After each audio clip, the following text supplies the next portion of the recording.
on my lane, you all on my lane. You ain't overlooked, so get out the way. I gave you the book, I gave you the game. The boy gotta cook, the boy got a flame, Serving in the kitchen like you Nino. Plenty bitchin', whipping different flavors like a bistro. Kick it, dip it, flip it, keep it hunting like a seed note. Switch and keep it pimpin' every single place that he go. I got it. Lathan got the flame, Lathan got the flame. Boy, you know the name, get up out the way. Lathan got the flame, Lathan got the flame. Stay up out the kitchen if you ain't the one that's whipping, huh? Hey, yo, Lathan, man, cook them boys up something real quick, man. Welcome back. We back with our holiday video. Now, you know, the thoughts of this video was, it's Thanksgiving, and I know you guys probably enjoying your meal. It's 7 o'clock at night. So the last thing you want to see is another food video. But this video here will prepare you for Christmas time, especially if you make it right now. So what we're gonna do is we're gonna make some homemade extracts. So we're gonna make some homemade vanilla extract and some homemade lime extract. Now I know that's two weird extracts to make, but we're gonna do some bacon and some other things with the vanilla extract, and also for the lime extract we're gonna make like key lime pies in the near future. So I just want to get a start on that. So step number one, we'll go ahead and do the lime extract. Now I got 2 large limes here. Normally you don't see limes this large. They're almost the size of a lemon. So we're just gonna take the skin off the outside of them with our vegetable peeler.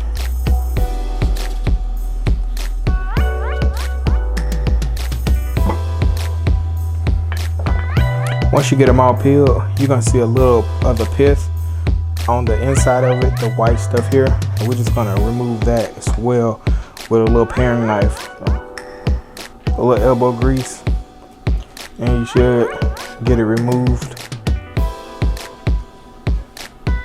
Now once you get all that pith off of it, go ahead and get you a mason jar and just drop them in there. Now if you can't get all that pith off of it, don't worry about it, but you want to try to get majority of it off because you don't want your lime extract to be bitter. So we got that one set up, so let's clean up our board. Now we got our vanilla. It's very important that you clean between the two because you're dealing with oils here, especially with the citrus, and what you don't want to do is contaminate the vanilla and have the vanilla taste like lime. It won't be bad, but that's not a combination we're looking for.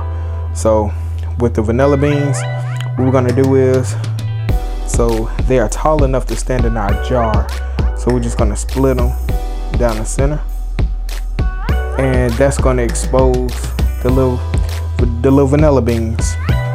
So we just split the pod directly down the center.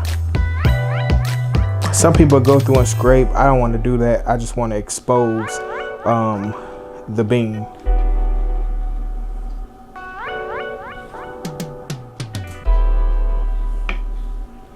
Okay, we have all our beans split. Now we want to go ahead and pop them in our mason jar. Let me cut them down just a little bit because I don't want any of the tops to be, there we go. There we go. I want it all to be submerged.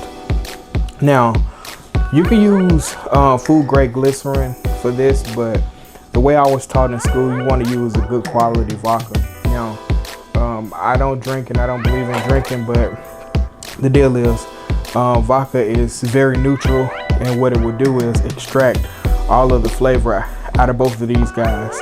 And when you cook with it through the process of evaporation, all the alcohol is going to cook off, so you don't have to worry about it being alcohol in your food. But it's a lot of things you eat or a lot of restaurants you go to that cook with alcohol just for the flavor or for the extraction. So that's the whole purpose of this vodka. So I'm gonna open this up here. And for me, since I don't drink and I don't condone it, when I went to the store, I had to just ask them like, what's a good quality?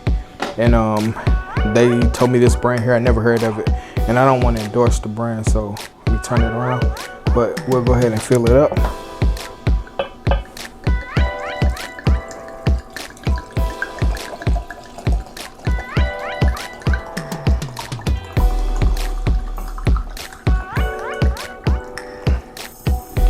Then for the vanilla, we'll fill that up.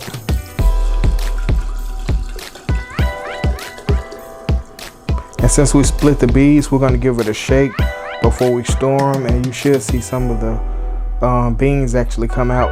And the cool thing about the vanilla, you can actually use the bean inside recipes as well, so you can squeeze out some of that. It'll be like vanilla bean paste by then, so you can actually squeeze out some of that vanilla bean paste and use it in recipes. Or once you run out of this vanilla here, you can actually reuse the beans a number of times. Now with the limes, you will only be able to use this once, because you'll see that the alcohol will begin to disintegrate the lime zest here. So I'm gonna give it a shake. Same with this guy here. And you want to put this in a place, in a dark place that's kind of cool for storage. So maybe like a place in your pantry. You don't want sunlight to penetrate through it, and in the perfect world, you would get some amber containers for that. But we're gonna keep it in a dark, cool place, and we're gonna let these steep for about 8 weeks, or you can let it steep for about 6 weeks, and it'll still give you a good flavor for your holiday desserts. The longer you let it sit, the better it's gonna be. And we'll give this guy a good shake here. And you can kind of see the beans floating around in there. So we're gonna let these go, and then I'll show them to you when we get to that video and begin to make some delicious things with it. You know that we made these 2 extracts ourselves in our house.